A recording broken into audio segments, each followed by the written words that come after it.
स्कंद 3 अध्याय 13 वराह अवताराची कथा। श्री शुकदेव म्हणाले, हे राजन, मैत्रेयांच्या मुखातून ही परम पुण्यमय कथा ऐकून भगवंतांच्या लीला कथांमध्ये अत्यंत प्रेम निर्माण झाल्यामुळे विदुराने पुन्हा विचारले। विदुर म्हणाला, मुनिवर, स्वयंभू ब्रह्मदेवाचा प्रिय पुत्र महाराज स्वयंभुव मनु यांनी आपली प्रिय पत्नी शतरूपा प्राप्त झाल्यानंतर काय केले हे साधू शिरोमणी आपण मला आदिराज राजश्री स्वयंभुव मनूंचे पवित्र चरित्र सांगावे।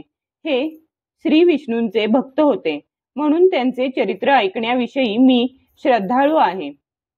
विद्वानांचे असे श्रेष्ठ मत आहे की ज्यांच्या हृदयामध्ये श्री मुकुंदांचे चरणारविंद विराजमान आहेत त्या भक्तजनांच्या गुणांचे श्रवण करणे हे माणसांची पुष्कळ दिवस केलेल्या शास्त्राभ्यासाच्या श्रमाचे मुख्य फळ आहे। श्री शुकाचार्य म्हणाले, राजन, सहस्त्र शीर्षा भगवान श्रीहरींचे चरणाश्रित भक्त विदुराने जेव्हा विनयपूर्वक भगवंतांच्या कथा सांगण्याची विनंती केली तेव्हा मुनिवर मैत्रेयांचे अंग रोमांचित झाले। ते म्हणाले, मैत्रेय म्हणाले, जेव्हा आपली पत्नी शतरूपेसह स्वयंभुव मनूंचा जन्म झाला तेव्हा मोठ्या नम्रतेने हात जोडून ते श्री ब्रह्मदेवाला म्हणाले, भगवन, आपणच एकमेव सर्व जीवांचे जन्मदाते आणि त्यांची उपजीविका करणारे पिता आहात। तरी सुद्धा आपले संतान असलेल्या आमच्याकडून आपली सेवा कशी होऊ शकेल? हे पूज्यपाद, आम्ही आपल्याला नमस्कार करीत आहोत। आमच्या हातून होऊ शकेल अशा योग्य कार्याची आपण आम्हाला आज्ञा करावी, ज्यामुळे या लोकात आमची सगळीकडे कीर्ती होईल आणि परलोकात आम्हाला सद्गती मिळेल। श्री ब्रह्मदेव म्हणाले, पुत्रा पृथ्वीपते, तुम्हा उभयतांचे कल्याण असो। मी तुमच्यावर अत्यंत प्रसन्न आहे, कारण तुम्ही सरळ भावाने मला आज्ञा करा असे म्हणून आत्मसमर्पण केले। हे वीरा पुत्रांनी आपल्या पित्याची अशा प्रकारेच पूजा केली पाहिजे। दुसऱ्याशी ईर्ष्या न करता जेवढे होईल तेवढे त्यांच्या आज्ञेचे आदरपूर्वक दक्षतेने पालन करणे हेच योग्य आहे। तू या आपल्या भार्येपासून स्वतः सारखीच गुणवान संतती उत्पन्न करून धर्मपूर्वक पृथ्वीचे पालन कर आणि यज्ञ करून श्रीहरींची आराधना कर। राजन, प्रजापालन हीच माझी मोठी सेवा होईल आणि तुला प्रजेचे पालन करताना पाहून भगवान श्रीहरी तुझ्यावर प्रसन्न होतील। यज्ञमूर्ती जनार्दन भगवान ज्यांच्यावर प्रसन्न होत नाहीत त्यांचे सर्व श्रम व्यर्थ होत, कारण ते एक प्रकारे आपल्या आत्म्याचाच अनादर करतात। मनु म्हणाले, पापांचा नाश करणारे तात, मी आपल्या आज्ञेचे अवश्य पालन करीन, परंतु आपण या जगात मी आणि माझी भावी प्रजा यांच्या राहण्याचे ठिकाण सांगा। हे देवा, सर्व जीवांचे निवासस्थान असलेली पृथ्वी यावेळी प्रलयातील पाण्यात बुडालेली आहे। या पृथ्वी देवीच्या उद्धाराचा आपण प्रयत्न करा। मैत्रेय म्हणाले, पृथ्वी अशा प्रकारे अथांग पाण्यात बुडालेली पाहून ब्रह्मदेव बराच काळपर्यंत मनात विचार करीत राहिले की हिला कशी बाहेर काढू। ज्यावेळी मी सृष्टी रचना करीत होतो त्यावेळी पाण्यात बुडाल्यामुळे पृथ्वी रसातळाला गेली होती। सृष्टी कार्यासाठी आमची नियुक्ती झाली आहे, यासाठी आम्हाला आता काय केले पाहिजे? ज्यांच्या संकल्पाने माझा जन्म झाला आहे त्या सर्व शक्तिमान श्रीहरींनीच आता मला प्रेरणा द्यावी। विदुरा, ब्रह्मदेव याप्रमाणे विचार करीतच होते तेवढ्यात त्यांच्या नाकाच्या छिद्रातून अचानकपणे अंगठ्या एवढा एक विराह शिशु बाहेर पडला। हे भारता, मोठी आश्चर्याची गोष्ट अशी की आकाशात असलेला तो वराह। विदुरा, ब्रह्मदेव याप्रमाणे विचार करीतच होते तेवढ्यात त्यांच्या नाकाच्या छिद्रातून अचानकपणे अंगठ्या एवढा एक वराह शिशु बाहेर पडला। हे भारता, मोठी आश्चर्याची गोष्ट अशी की आकाशात असलेला तो वराह शिशु ब्रह्मदेवांच्या देखतच मोठा होऊन क्षणात हत्ती एवढा झाला. त्या विशाल वराह मूर्तीला पाहून मरीची, आदी मुनिजन, सनकादिक आणि स्वयंभुव मनुसह ब्रह्मदेव वेगवेगळे तर्क करू लागले. अहो, आज वराहाच्या रूपात हा कोणता दिव्य प्राणी प्रगट झाला आहे. केवढे आश्चर्य आहे. हा तर आताच माझ्या नाकातून निघाला होता. पहिल्यांदा तर हा अंगठ्याच्या पेरा एवढा दिसत होता, परंतु एका क्षणातच हा मोठ्या शिलेच्या आकाराचा झाला. हे यज्ञमूर्ती भगवानच निश्चितपणे आमच्या मनाला मोहित करीत असावेत. ब्रह्मदेव आणि त्याचे पुत्र अशा प्रकारे विचार करीत होते. तेवढ्यात भगवान यज्ञपुरुष पर्वताकार होऊन गर्जना करू लागले. सर्व शक्तिमान श्रीहरींनी आपल्या गर्जनांचा दिशांतून प्रतिध्वनी उमटवून ब्रह्मदेव आणि श्रेष्ठ ब्राह्मणांना हर्षभरित केले. आपला खेद नाहीसा करणारी मायामय वराह भगवानांची गर्जना ऐकून जनोलोक, तपोलोक आणि सत्यलोकातील मुनिगण वेदांच्या पवित्र मंत्रांनी त्यांची स्तुती करू लागले. भगवंतांच्या स्वरूपाचे वेदांमध्ये विस्ताराने वर्णन केले गेले आहे. म्हणून त्या मुनीश्वरांनी जी स्तुती केली ती वेदरूप मानून भगवंत फारच प्रसन्न झाले आणि एक वेळ पुन्हा गर्जना करून देवतांच्या हितासाठी हत्तीसारखी लीला करीत ते पाण्यात घुसले. त्या वराहरूपी भगवानांनी पहिल्यांदा शेपूट उंच करून मोठ्या वेगाने आकाशात उसळी मारली आणि आपल्या मानेवरील केस विस्फारून खुरांच्या आघातांनी ढगांना विखरून टाकले. त्यांचे शरीर अत्यंत कठोर होते. त्वचेवर राठ केस होते, सफेद दाढा होत्या आणि डोळ्यांत तेज होते. असे ते शोभायमान दिसत होते. भगवान स्वतः यज्ञपुरुष आहेत, तथापि वराह रूप धारण केल्यामुळे आपल्या नाकांनी वास घेत ते पृथ्वीचा शोध घेत होते. त्यांच्या दाढा भयंकर होत्या.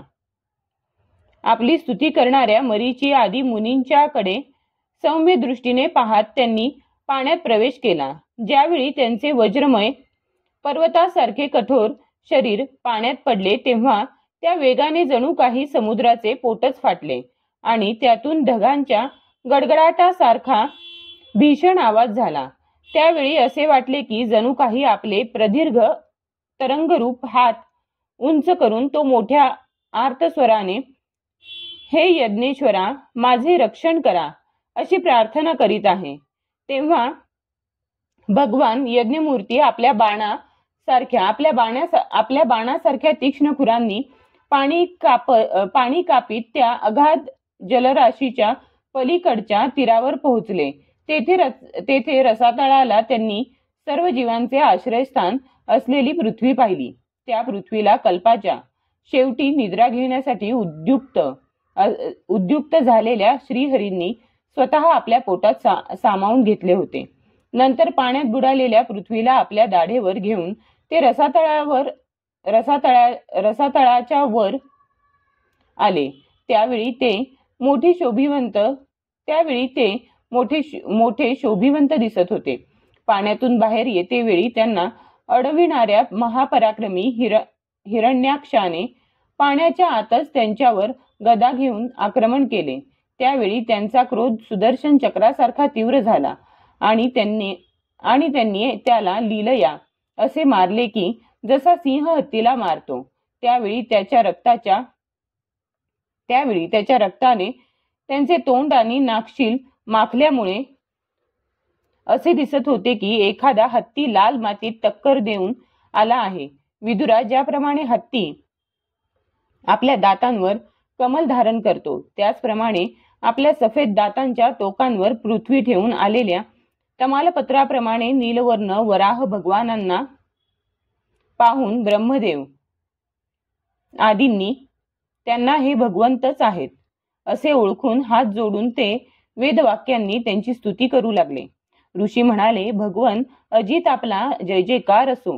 हे यज्ञपते, आपण आपले वेदत्रयी रूप शरीर थरथरवीत आहात. आपल्याला नमस्कार असो.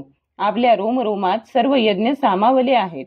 पृथ्वीला वर आणण्यासाठी वराह रूप धारण करणाऱ्या आपल्याला नमस्कार असो. हे देवा, आपल्या या शरीराचे दुराचारी लोकांना दर्शन होणे अत्यंत कठीण आहे, कारण हे यज्ञरूप आहे. याच्या त्वचेमध्ये गायत्री आदी छंद, रोमांत, कुश, डोळ्यांमध्ये तूप आणि चारी चरणांमध्ये होता.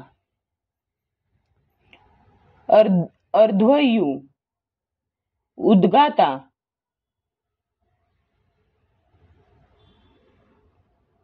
आणि ब्रह्मदेव या चारी ऋत्विजांचे कर्म आहे. हे देवा, आपल्या मुखाच्या अग्रभागी स्त्रुक आहे, नासिका छिद्रात स्त्रुवा, पोटामध्ये इडा, यज्ञीय भक्षण पात्र, कानांमध्ये चमस, मुखामध्ये प्राशित्र, ब्रह्मभाग पात्र आणि कंठछिद्रात ग्रह सोमपात्र आहे. भगवन, आपले जे चर्वण आहे तेच अग्निहोत्र होय. यज्ञस्वरूप अशा आपले वारंवार अवतार घेणे दीक्षणीय इष्टी आहे. यज्ञरूप अशा आपले भगवान, आपले जे चर्वण आहे तेच अग्निहोत्र होय. यज्ञस्वरूप अशा आपले वारंवार अवतार घेणे दीक्षणीय इष्टी आहे. मान उपसद 3 इष्टी, दोन्ही दाढा प्रायणीय, दीक्षेनंतरची इष्टी, नासिका छिद्रात स्त्रुवा, पोटामध्ये इडा, यज्ञीय भक्षण पात्र, कानांमध्ये चमस, मुखामध्ये प्राशित्र, ब्रह्मभाग पात्र आणि कंठछिद्रात ग्रह सोमपात्र आहे. भगवन, आपले जे चर्वण आहे तेच अग्निहोत्र होय. यज्ञस्वरूप अशा आपले वारंवार अवतार घेणे दक्षिणीय इष्टी आहे. मान उपसद 3 इष्टी, दोन्ही दाढा प्रायणीय, दीक्षेनंतरची इष्टी आणि उदयनीय यज्ञ समाप्तीची इष्टी, जी प्रवर्ग्य प्रत्येक उपसदाच्या पूर्वी केले जाणारे महावीर नावाचे कर्म.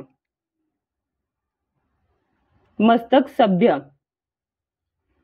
होमरहित अग्नी आणि आवसस्थ्य औपासनाग्नी आहे. तसेच प्राणचिती इष्टिकाचयन आहे. देवा, आपले वीर्य सोम आहे. आसन बसणे प्रातः सवानादी 3 सवन, 7 धातू अग्निष्टोम, अत्यग्निष्टोम, 7 धातू अग्निष्टोम, अत्यग्निष्टोम, उक्त, षोडशी, वाजपेय, अतिरात्र आणि आप्तोरियाम नावाच्या 7 संस्था आहेत. तसेच शरीराचे सांधे सर्व सत्रे आहेत.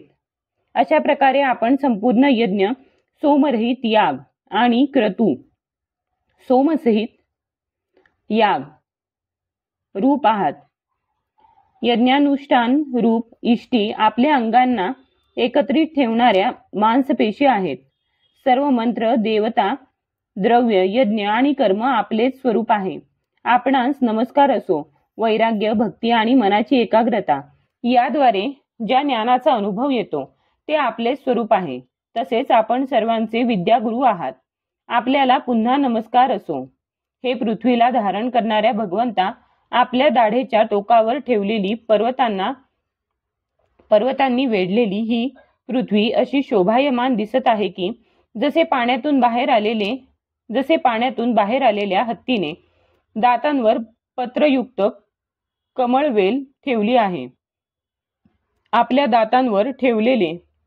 दातांवर ठेवलेल्या भूमंडलामुळे आपले वेदमय वराहरूप असे शोभत आहे की जसे शिखरांवर मेघ दाटून आले असता प्रचंड वाटणारे कुलपर्वत शोभावेत. नाथ, चराचर जीवांना सुखाने राहण्यासाठी आपण आपली पत्नी या जगन्माता पृथ्वीला पाण्यावर स्थापित करा. आपण जगताचे पिता आहात आणि अरणीमध्ये अग्नी स्थापन करतात, त्याप्रमाणे आपण हिच्यात धारण शक्तिरूप आपले तेज स्थापित केले आहे. आम्ही आपणासह या पृथ्वी मातेला नमस्कार करीत आहोत. प्रभो, रसातळात बुडालेल्या या पृथ्वीला वर काढण्याचे साहस आपल्याशिवाय आणखी कोण करू शकत होते? ज्यांनी आपल्या मायेने या अतिशय आश्चर्यमय असलेल्या विश्वाची रचना केली आणि जे सर्व आश्चर्यांची खाण आहे, त्या आपल्या बाबतीत यात आश्चर्य ते काय? हे देवा, आपण जेव्हा आपले वेदमय शरीर थरथरवता त्यावेळी आपल्या मानेवरील केसांतील पवित्र जलबिंदू आमच्यावर पडतात. त्यामुळे जनलोक, तपोलोक आणि सत्यलोक यांत राहणारे आम्ही सर्वार्थाने पवित्र होतो. जे पुरुष आपल्या कर्मांचा ठाव ठिकाणा लावू पाहतात ते खरोखरच बुद्धिभ्रष्ट समजावेत, कारण आपल्या कर्मांना काही अंत नाही. आपल्याच योगमायेच्या गुणांनी हे सर्व जग मोहित झाले आहे. भगवान, आपण याचे कल्याण करा. मैत्रेय म्हणाले, विदुरा, त्या ब्रह्मवादी मुनींनी अशा प्रकारे स्तुती केल्यानंतर सर्वांचे रक्षण करणाऱ्या वराह भगवानांनी आपल्या खुरांनी पाणी स्थिर करून त्यावर पृथ्वीची स्थापना केली. अशा प्रकारे रसातळातून सहज आणलेल्या पृथ्वीला पाण्यावर ठेवून ते विश्वक्सेन प्रजापती भगवान श्रीहरी अंतर्धान पावले. विदुरा, भगवंतांचे लीलामय चरित्र अत्यंत कीर्तनीय आहे आणि त्यात रममाण झालेली बुद्धी सर्व प्रकारचे पाप ताप नाहीसे करते. जो त्यांची ही मंगलमय मनोहर कथा भक्तिभावाने ऐकतो किंवा ऐकवितो, त्याच्यावर भक्तवत्सल भगवान मनापासून फार लवकर प्रसन्न होतात. भगवंत सर्व कामना पूर्ण करण्यास समर्थ आहेत. ते प्रसन्न झाल्यावर या संसारात दुर्लभ अशी कोणती गोष्ट आहे? म्हणून तुच्छ इच्छांची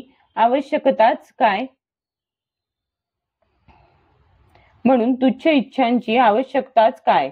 जे लोक त्यांचे अनन्यभावाने भजन करतात त्यांना ते अंतर्यामी परमात्मा स्वतः आपले परमपदच प्रदान करतात. अहो, या जगात पशुतुल्य माणूस सोडला तर आपल्या पुरुषार्थाचे सार जाणणारा असा कोण आहे की जो जन्म मृत्यूच्या फेऱ्यातून सोडविणाऱ्या भगवंतांच्या प्राचीन कथांपैकी कोणत्याही अमृतमय कथेचे आपल्या कानांची ओंजळ करून एक वेळ जरी श्रवण करील तरी त्याचे मन तेथून दूर जाईल. अध्याय 13 समाप्त.